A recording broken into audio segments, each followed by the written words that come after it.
বৈষম্য বিরোধী ছাত্র আন্দোলনের ৬ সমন্বয়ককে নিরাপত্তা দেওয়ার নামে ডিবি কার্যালয়ে নিয়ে আটকে রাখেন পুলিশের সাবেক অতিরিক্ত কমিশনার হারুনুর রশিদ। সেই সময় ৬ সমন্বয়ককে নিয়ে খাওয়া দাওয়া করানোর ছবি সামাজিক যোগাযোগ মাধ্যমে প্রকাশ করা হয়। এরপর থেকেই আলোচনায় সমালোচনা শুরু হয় হারুনকে নিয়ে। খাওয়ার সময় আমি খেতাম, খাইতে খাইতে তাদের গল্প।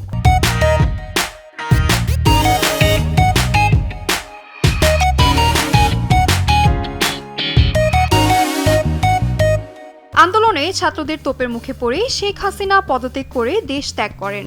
এরই মধ্যে অন্তর্বর্তীকালীন সরকার গঠিত হয়েছে। এ সময় দেশের মানুষ একের পর এক নানা আলোচিত ঘটনার সাক্ষী হয়। এসব ঘটনা বড় পর্দায় নিয়ে আসতে যাচ্ছেন অনেক নির্মাতা। ইতোমধ্যে অনেক সিনেমার নামও নিবন্ধন করা হয়েছে। নিবন্ধিত সিনেমার তালিকায় আছে হারুনের ভাতের হোটেল নামের একটি সিনেমা।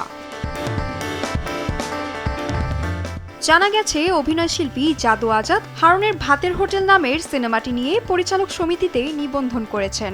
এছাড়াও সম্প্রতি চলচ্চিত্র পরিচালক সমিতি সূত্রে জানা গেছে গত 10 দিনে 6টির মতো ছবির নাম নিবন্ধিত হয়েছে। এর মধ্যে আছে আয়নাঘর, খালেদা জিয়াকে নিয়ে মাদার অব ডেমোক্রেসি সহ বিভিন্ন সিনেমা।